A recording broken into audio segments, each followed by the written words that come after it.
Yasemin Hocam, let me introduce you. Okay. Taking these few moments. You're probably familiar to everyone, but maybe for audience from another country, Professor Dr. Yasemin Kırkgöz is currently working at the English Language Teaching Department at Çukurova University, Turkey. Her research interests include language policy and practices particularly in primary and higher education, curriculum design and innovation management, teaching English to young learners, integrating technology to English language teaching, English medium instruction in higher education, and pre-service and in-service teacher education. She has published book chapters and articles on these topics in both national and international rapid journals, as well as reviewing several books. She received various awards, including the 3rd Annual David E. Castley Memorial Award for Curricular Innovation for her publication, Innovation as a Curriculum Renewal Process in Turkish University in 2006. It was the curriculum renewal for young learners, which is one of her research areas.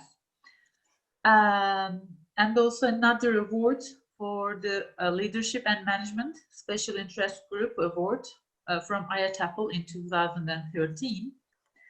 And she has co-edited the book he issued in English for Specific Purposes, Higher Education, published by Springer in 2018. Now, Yasemin Hocam, the stage is yours. Thank you very much.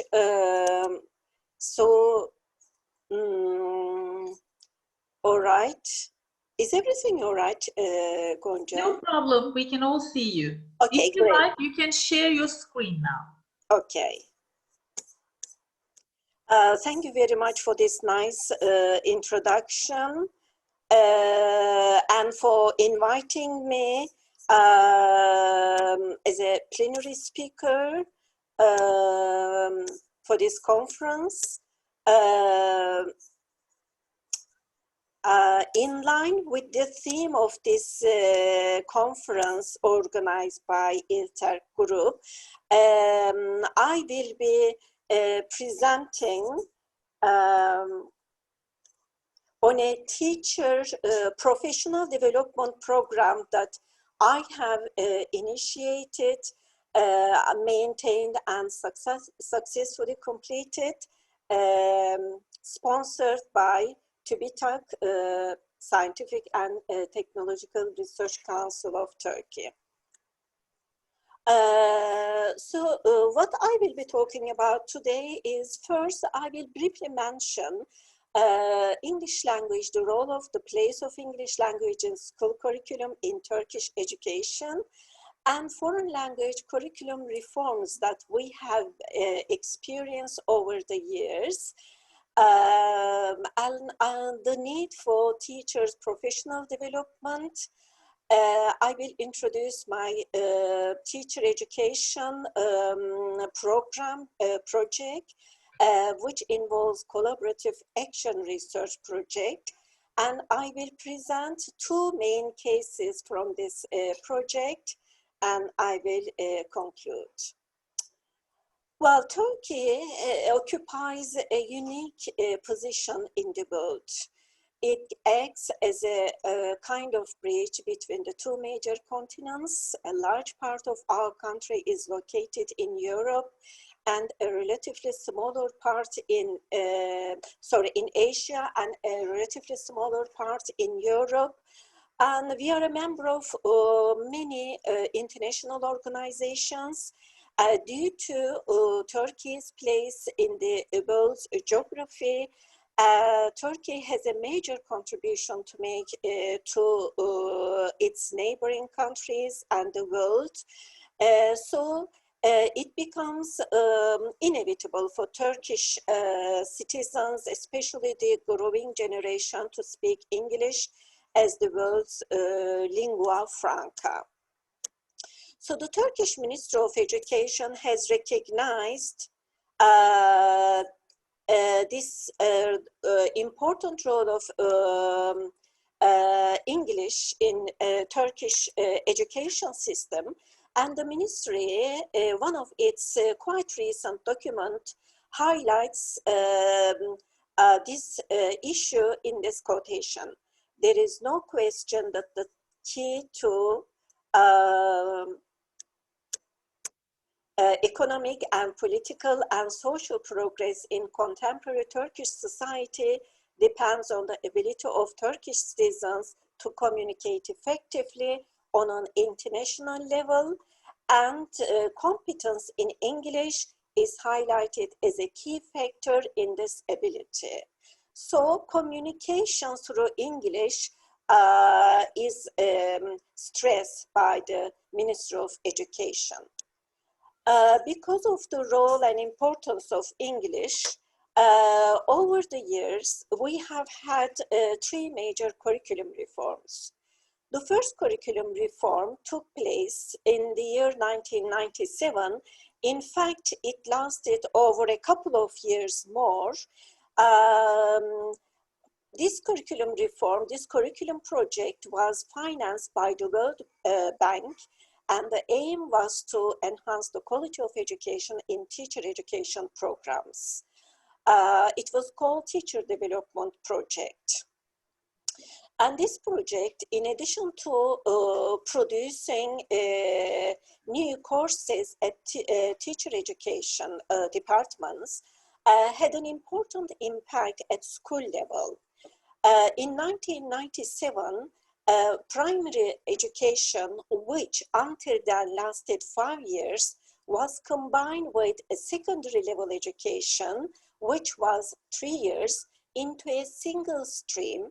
Then we had 8 years of compulsory English education, compulsory primary education. And one impact of this curriculum reform was to introduce English at primary schools in state education to students in grade 4, which corresponded to age 9. With this introduction of English into primary school curriculum, then the role of the teacher, English foreign language teachers, here English language teachers, was defined as to act as a facilitator rather than as an authority as understood in the traditional sense, to facilitate children's learning of foreign language. And the role of students were described as to be active learners in the classroom. Another important point introduced by this curriculum reform was the introduction of communicative language teaching. And I mentioned in many of my articles the objectives of this curriculum. And this was a major curriculum reform. And Turkey was not unique. When we have a look at some other countries like China, Japan, in Asia, and in many countries in Europe and in South America, we can see similar curriculum reforms taking place in 1997 with common objectives as the ones specified in our curriculum. The second curriculum change took place in the year 2005. It was not so major as the previous one, but some new ideas were introduced into the curriculum, such as multiple intelligences, content and language integrated learning, art and craft activities, performance-based assessment. All these were introduced into the curriculum, and a very comprehensive curriculum document was prepared by a team of Turkish experts. I believe we have some of those Turkish experts among the audience, and I would like to thank them from here. The third curriculum change took place in the year 2013. And this was, in fact, a project jointly conducted between TÜBİTAK and the Ministry of Education. Here, another team of Turkish experts produced a brand new curriculum document for primary education, covering primary and secondary education, as well as, high school education. With this third curriculum renewal, we had the English language being introduced at lower ages to students in grade 2, corresponding to ages 7 and so on. Recently, we had some changes taking place based on this final curriculum, but those changes are, very, very minor. So our foreign language curriculum in Turkish context has been highly dynamic in order to respond to global changes taking place. When we have such curriculum changes produced at macro policy level, it is mainly the teachers who get most affected by such changes, because teachers are the stakeholders who are responsible for implementing curriculum objectives into their classrooms at micro policy level. This is the role of the teachers is highlighted by numerous researchers. Carles, who conducted extensive research on curriculum innovation in Asian countries, state that if teachers are to implement an innovation successfully, it is essential that they understand both the theoretical principles and classroom applications of the proposed change.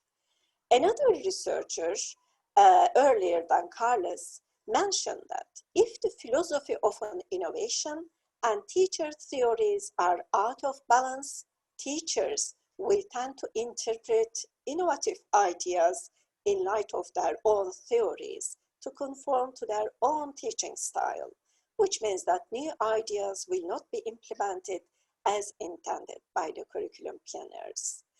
A number of researchers, including myself, have identified the fact that there is, a gap between what curriculum experts suggest through their curriculum document, curriculum objectives, and how teachers transfer those objectives into their classroom.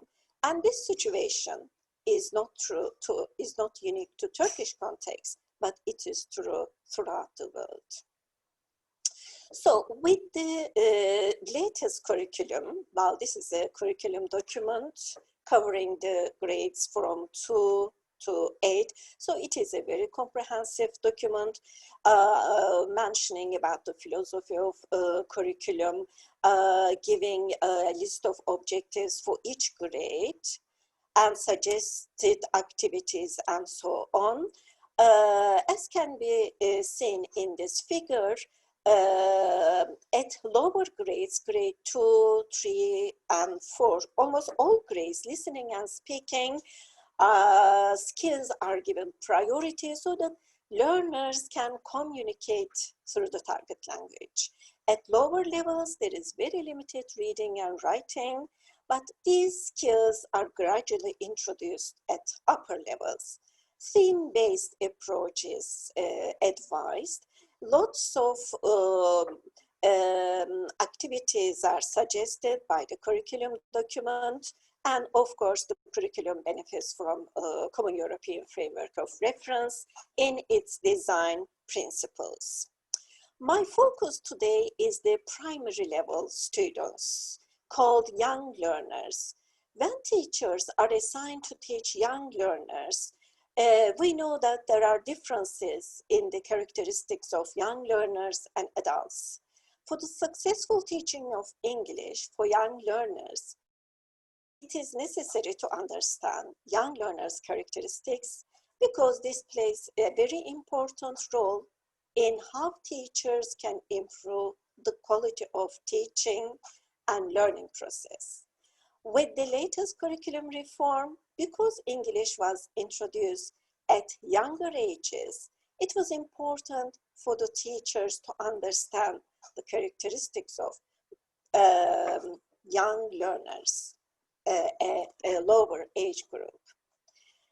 Once again, I'd like to highlight the fact that teachers are a key factor in the successful implementation of the innovation, because each new curriculum may require some kind of change in teachers' teaching practice, in teachers using maybe new technological tools, new methodologies, and so on, which may not always be parallel with the way teachers were trained, the way teachers are teaching.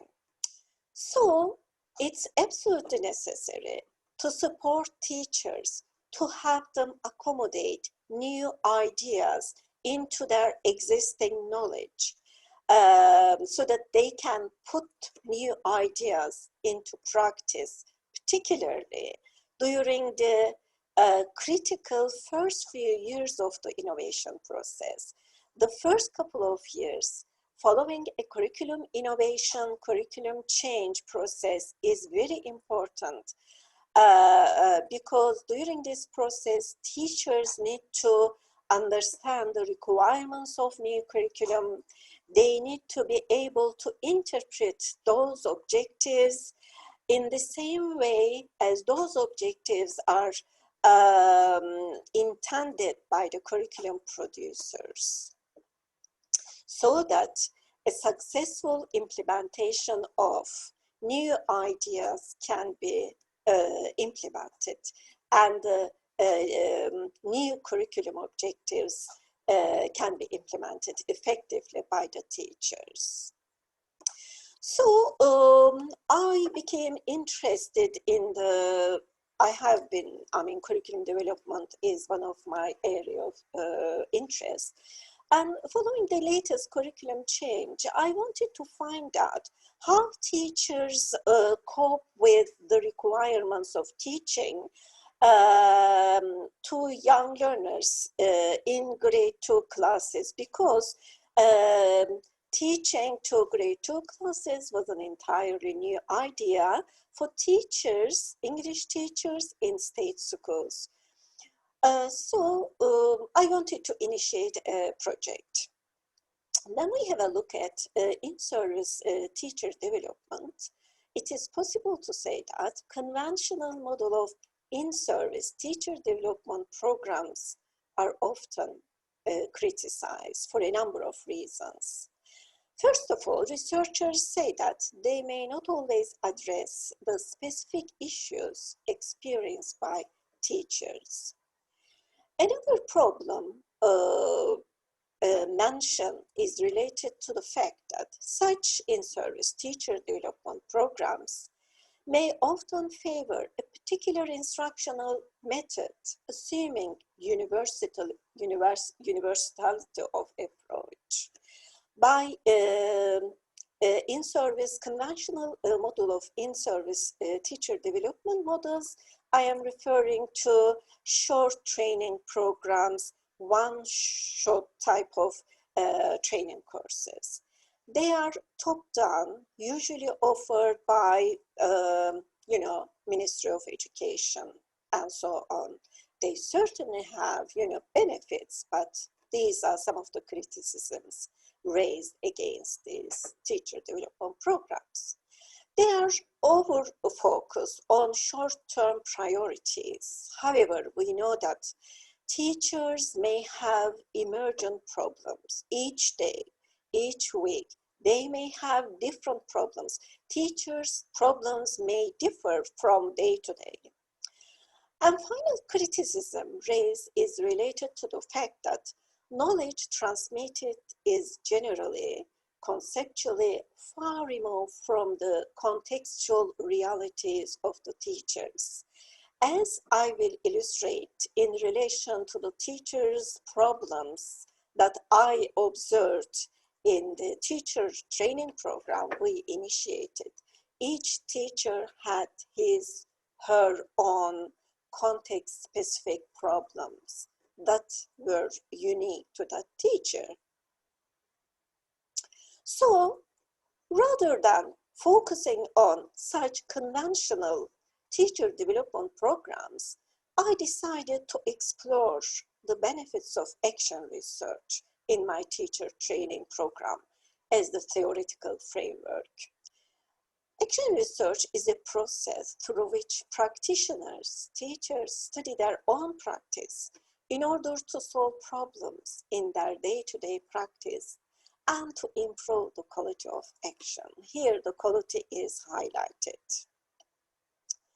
Action research is considered to be a valuable form of promoting meaningful professional development. So it is meaningful for the teachers. Teachers are in general perceive it as contributing to their professional development and lifelong learning, and to affect change in teachers' instructional practices for the quality of teaching, certainly.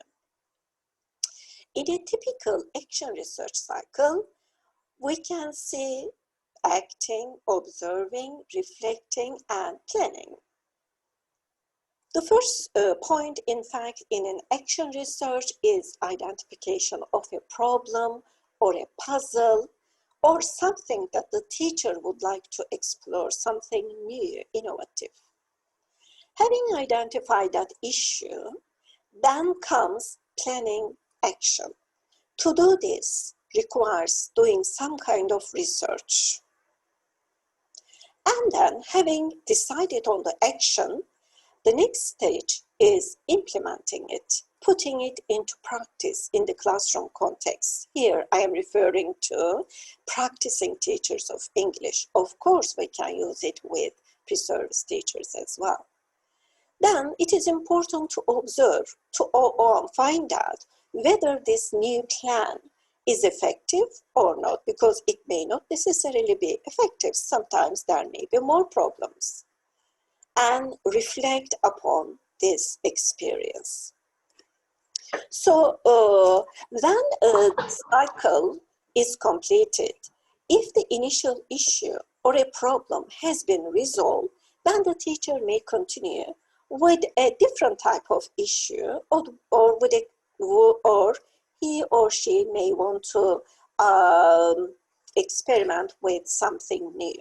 However, if the problem has not been resolved, then there is a need to repeat this cycle, and the teacher needs to, and the cycling process needs to continue until the problem has been resolved. And I'm going to illustrate an example of this cycling process in relation to an experience of one of the teachers who work in my group. Action research is a collaborative process. Anne Burns, one of the pioneers of action research, suggested that action research should be a collaborative process, emerging from the practical concerns of groups of teachers working in a common or similar context. When teachers start their teaching profession, they are usually alone in their classes, but they have their own colleagues working in their schools or in neighboring schools, or some other facilitators helping towards their professional development. This collaborative nature of action research studies done around the world revealed some benefits of collaborative action research to teachers. It has been found that teachers experiencing this kind of professional development undergo observable professional development in their teaching practice. They improve their teaching practice and they become more critical in their teaching. They develop collaborative relationships when they work together that promote dialogue about teaching and learning. And teachers start feeling more empowered. And finally, they gain better understanding of the age group they teach, because teachers don't always teach the same age group. Okay. Recognizing numerous benefits offered by collaborative action research, I decided that our action research project should be based on collaborative action research. The University School Collaborative Action Research was the title of our project. I was the coordinator, and we had a research team. 3 teacher educators at the University, Çukurova, collaborated with English teachers teaching grade 2 classes to young learners in state primary school. Because I live in Adana, the primary schools were state schools because, you know, teachers in private schools receive lots of training opportunities. So we decided to focus on state primary schools in our province with the following aims: to facilitate the teachers' development of solutions to problems they may encounter in teaching English to young learners, to provide support and the necessary mentoring that teachers might need to engage in classroom-based action research. So research and action research and classroom-based action research are some of the key points of our project. In this CAR project, under the supervision and support of university researchers, including myself, 10 primary school English teachers identified a problem that they wish to explore. So the problem emerged from the teachers' needs. And they designed an action plan, implemented this in their grade 2 classes, reflected on their action, documented their action research projects. In other words, we followed the cycle that I illustrated previously, except the teachers worked with us under our guidance. The project lasted with the teachers, the whole project lasted 3 years, but the project with the teachers lasted 1 academic year, 2 semesters. So what did we do during this process? First of all, having identified the teachers, we held introductory meetings with the teachers to introduce the teacher development program. None of the 10 teachers had previously attended to any of the, well, they had attended to some one short teacher development program, and some even had not attended to any of such programs. And we explained to them what the philosophy of collaborative action research meant and the requirements of the new grade 2 ELT curriculum. Yesterday, some presenters mentioned that rightly, teachers hardly ever consult the curriculum document, whereas they tend to consider course books as the main, as the main guidelines curriculum. So we emphasized the teachers, the need, the requirements of the new ELT curriculum, innovative ideas introduced in the new curriculum, and so on. And because we would be working with the teachers, we defined our responsibilities in the research team as well as what we were expecting from the teachers, because it would be a major undertaking for the teachers as well, and it was important for them to know their responsibilities. We expected them to be active participants rather than passive recipients of information.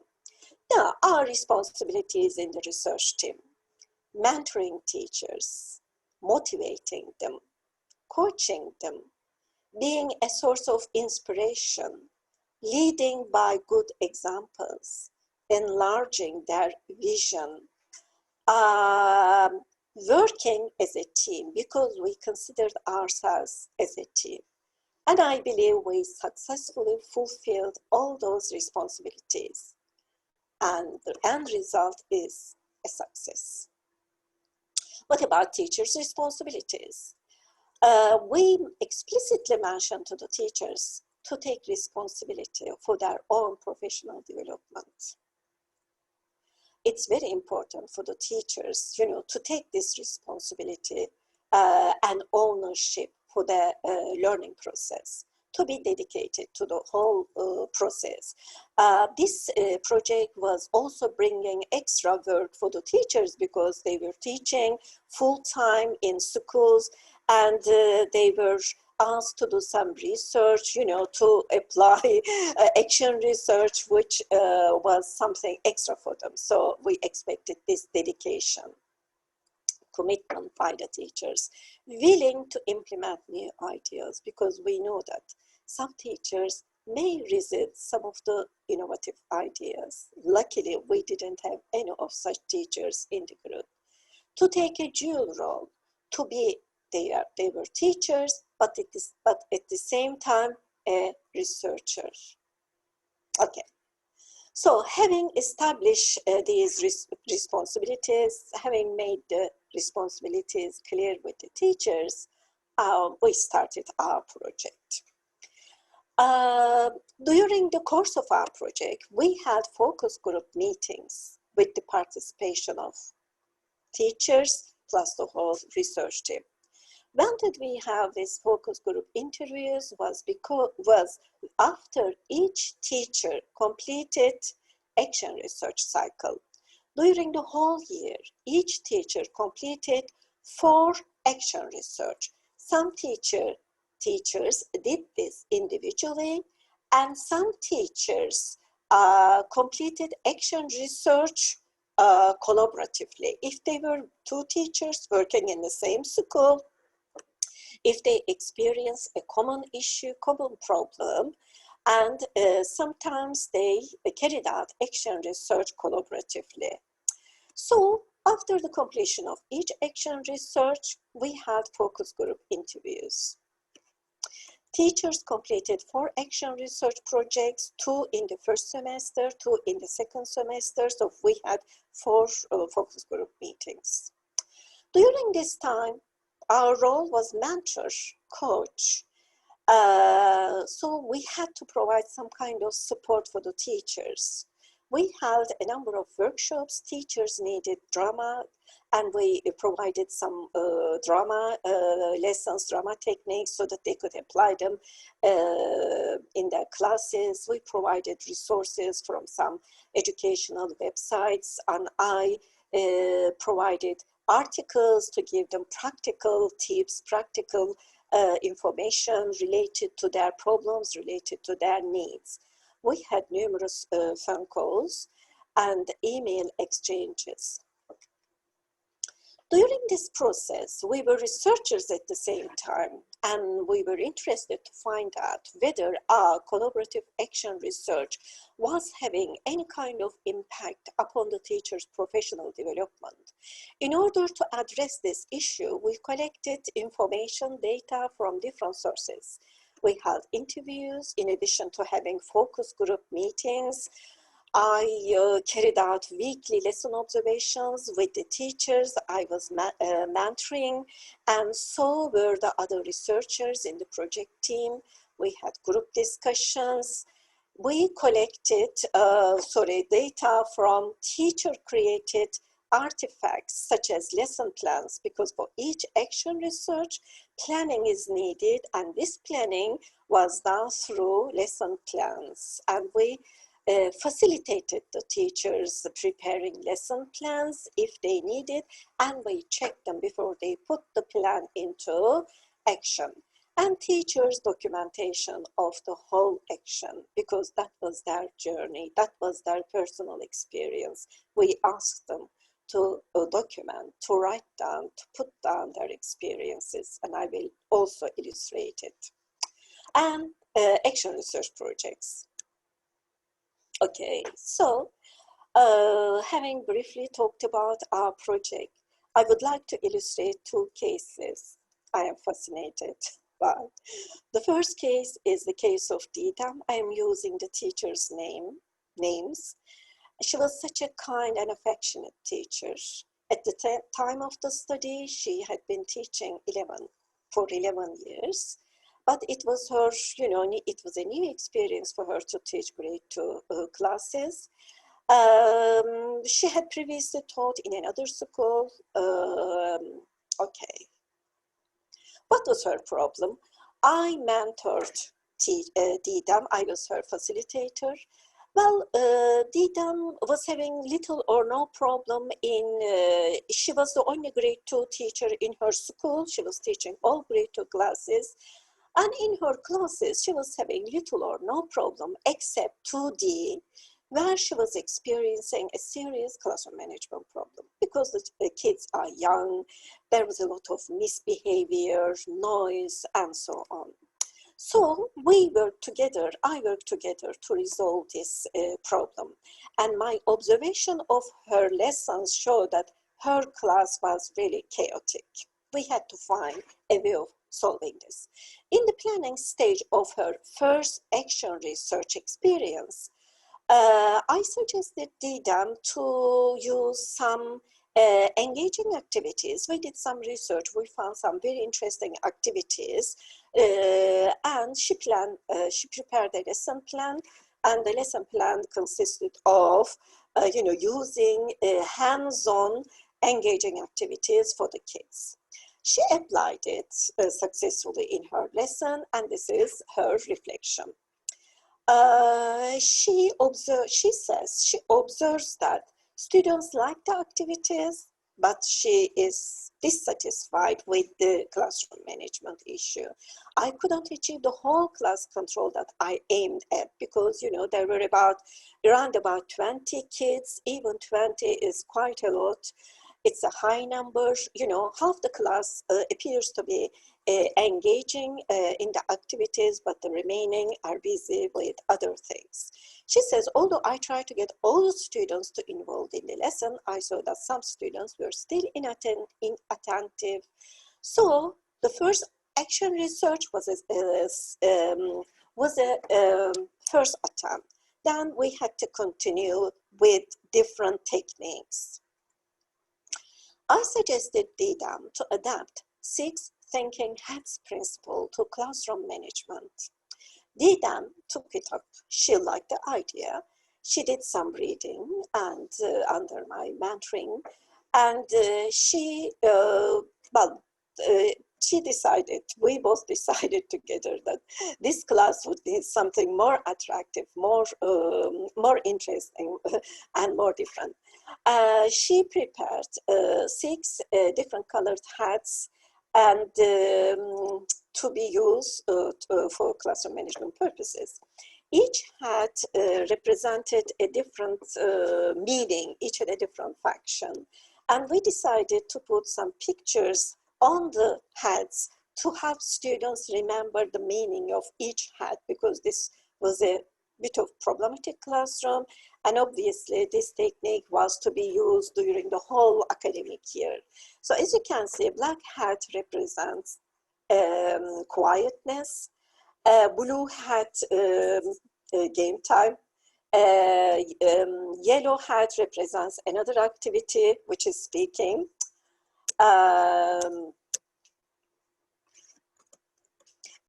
Green hat, another activity, a different activity.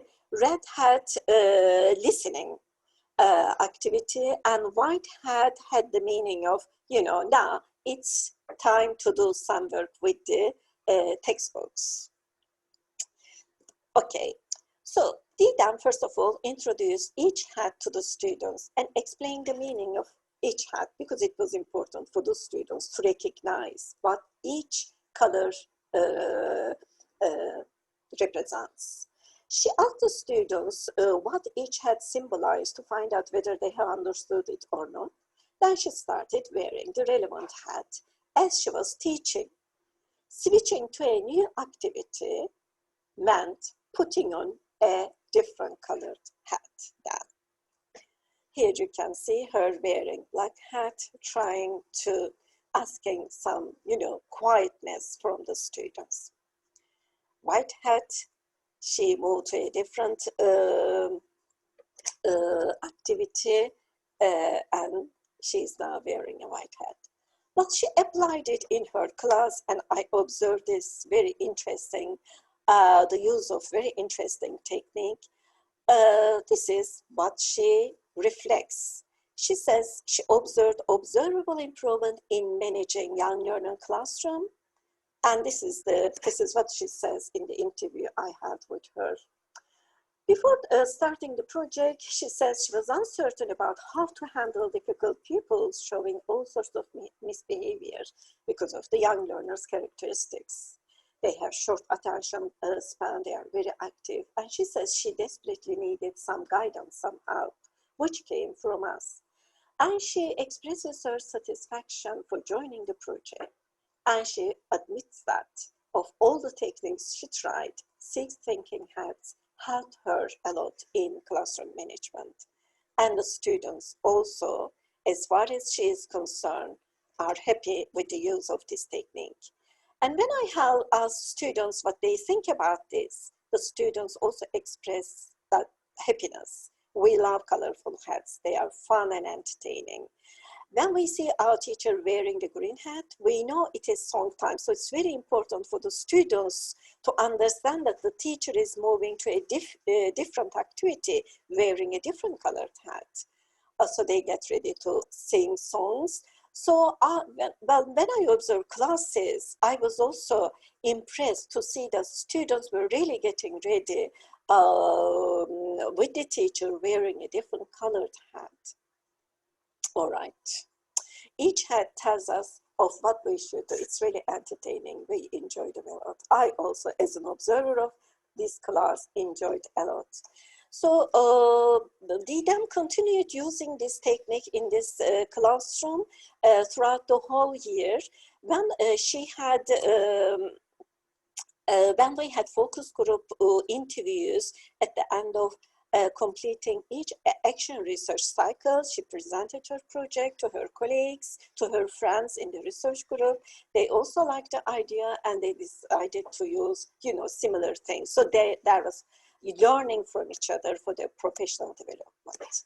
The dam that I illustrated is a single teacher working on her own under our guidance for this project. In another school, we had 2 teachers who worked collaboratively for some of their action research projects. So it was an advantage for them to be in the same school, which promoted collaboration between them. So the case of Fatma and Pınar, both were working in the same school. Fatma was teaching there for 4 years, whereas Pınar for 8 years, both female teachers. The first action research, during the first action research, the problem they mentioned was related to students having a lot of competition, a lot of noise when they use games in their lessons. Games are promoted extensively, especially in primary level for grade 2, 3 students. However, there was a lot of competition in this particular case. So we did some research with them and they decided to use a cooperative project in order to promote cooperation. In their action, they built a highly imaginative teamwork in a classroom project that they called Making a Noun Tree. Grade 2 focuses on mainly nouns, so making a noun tree. This activity was intended to be performed individually by each student, but in the end, there was a classroom product, as I will illustrate. Teachers applied this in their own classes. They divided the students into 3 groups, and they had the students, they explained the objective of the project. Each group cut out with the help of the teachers flashcards, each group focusing on one type of noun. For example, this group focuses on numbers, and this group focuses on stationaries, and this group on colors. As you can see, the child is very much engaged, coloring his activity. And then when this part of the activity was completed, students stuck these flashcards onto the tree that was already prepared by the teachers. So there was individual contribution, but less competition, more collaboration in this, and the end product turned out to be a classroom project.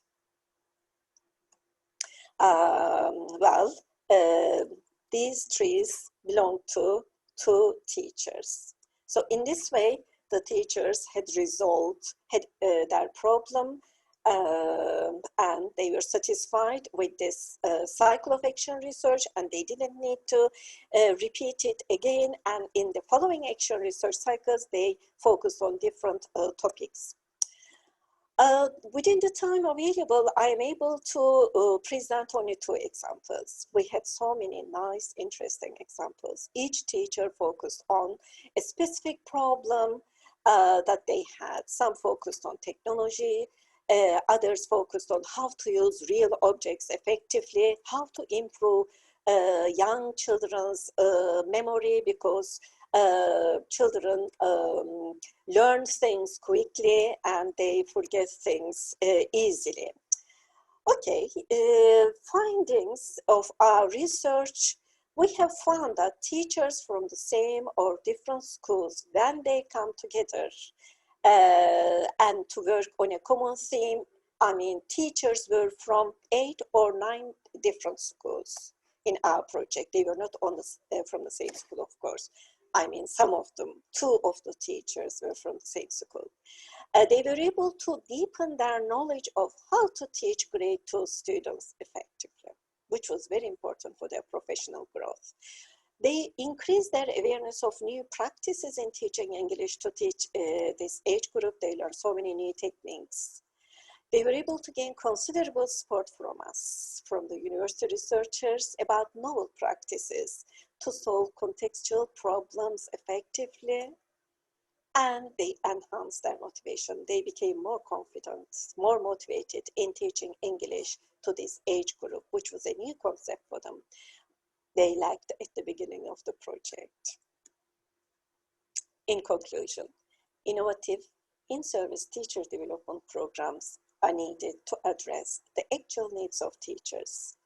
Collaboration between teacher educators and practicing teachers of English. We are in 2 different contexts, but we can merge our experience, our knowledge with the teachers, as I have tried to illustrate it in this project, can prove useful for teachers' ongoing professional development.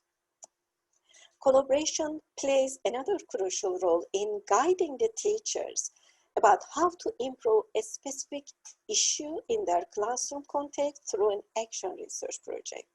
As I have illustrated, we have found action research as a very useful professional tool. And teachers need guidance. We didn't impose anything on the teachers. All we did was to provide guidelines. Teachers have their own ideas. When these ideas, they have very creative ideas. They are really very creative, very talented, and they have a lot of experience with students at micro teaching level. When these are combined with our university researchers' expertise through action research, it can be a very critical source for language teachers' professional empowerment, professional development. Well, I personally have enjoyed this project, and we have produced some, with my colleague and myself, produced numerous products, numerous articles, outputs, project outputs. These are the published ones, and some of them are published in highly prestigious books by publishers. And I think one of the most important project output that we have, I can confidently and proudly state, is this one, which we decided to be done in Turkish. Araştırmacı öğretmen daha iyi yolculuk. I edited this with the researcher working in this project, my colleague. In this book, we talk about our experiences as the project team. 8 of the teachers have their own chapters. They have contributed to the book with their own chapters, talking about their experiences during this professional journey. So this is the real life story of us as well as the participant teachers. The book has been released about a couple of months ago. I'd like to thank you for your participation, for listening to me at weekend, early in the morning. I hope you have found it, useful. Once again, I wish to thank Professor Gonca Ekşi for inviting me. And I wish to extend my special thanks to TÜBİTAK for sponsoring our project, and for teachers who participated our project, and some of whom might be listening to me, but the video will be available and they can check it. And all the great students who inspired us with their, with their behavior and everything. Thank you very much. Thank you, Yasemin Hocam. Teachers, the practicing teachers as researchers is a really good thing that could help our education to improve. Now we have time. Any questions or comments, please? Yasemin Hocam, could you please stop sharing the screen so that we can see you?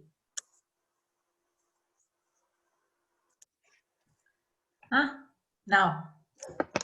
And I think you can see the rest of us. Yes. Good. Okay. Now, any comments or any questions?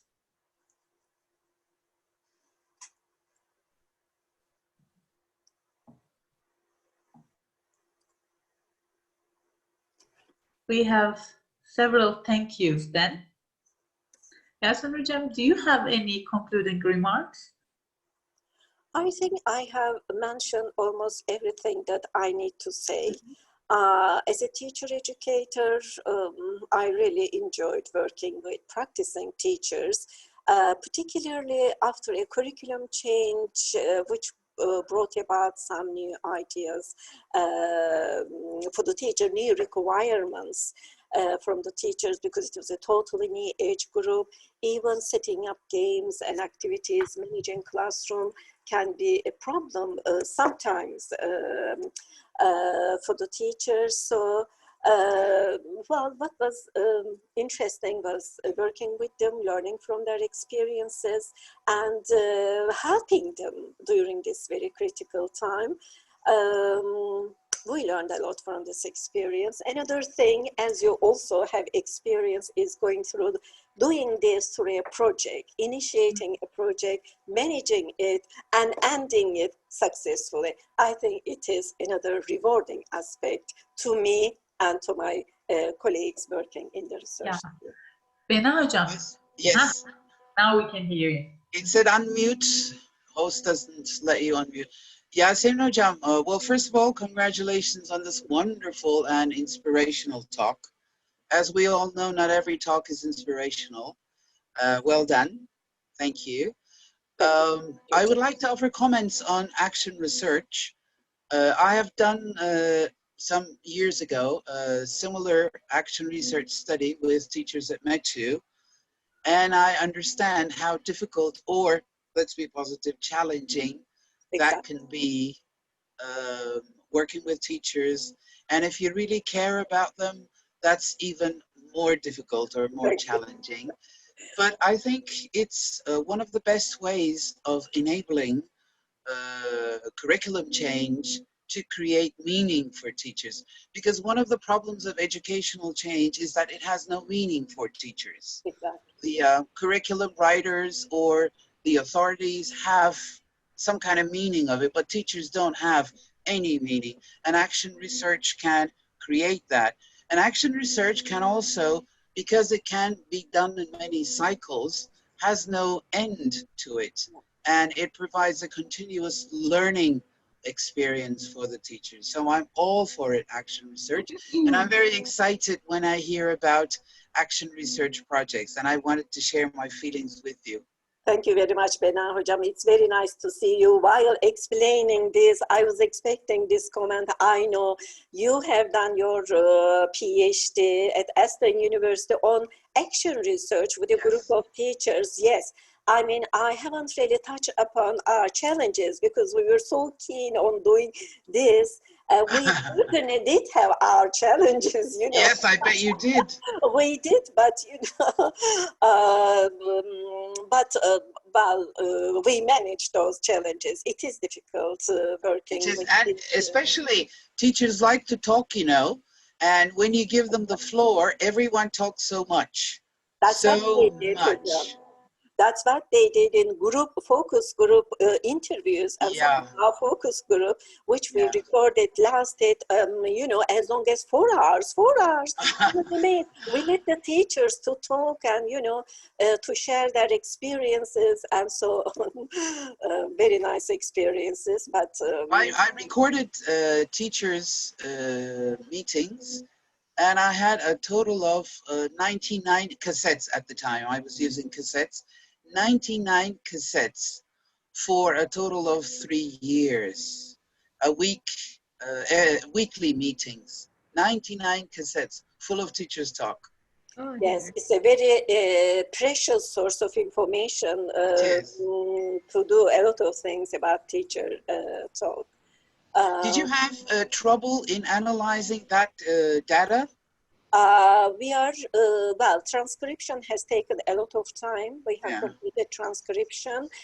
We are still in the process of analyzing the data because it is a huge amount of data. Yeah, we are working on it. And one final thing with action research is that it is advised for teachers to publish their work. I think our action research project was sort of incomplete because we didn't really get to publish our research. But your book, I think that is amazing. Having the teachers write about their own experiences. I think this is amazing, wonderful. Of course, it has not been easy even to get the teachers, you know, to write this, but we really encouraged them a lot. When they saw that their chapters were published in a book, they were so proud. I bet they were. Very nice group, yes. I mean, documenting their experiences is a very important part of this professional empowerment. Hocam, you like this keyword, empowerment. Yeah, my thesis was on empowerment. Okay, let me ask you a question. So what have you learned out of this action research project?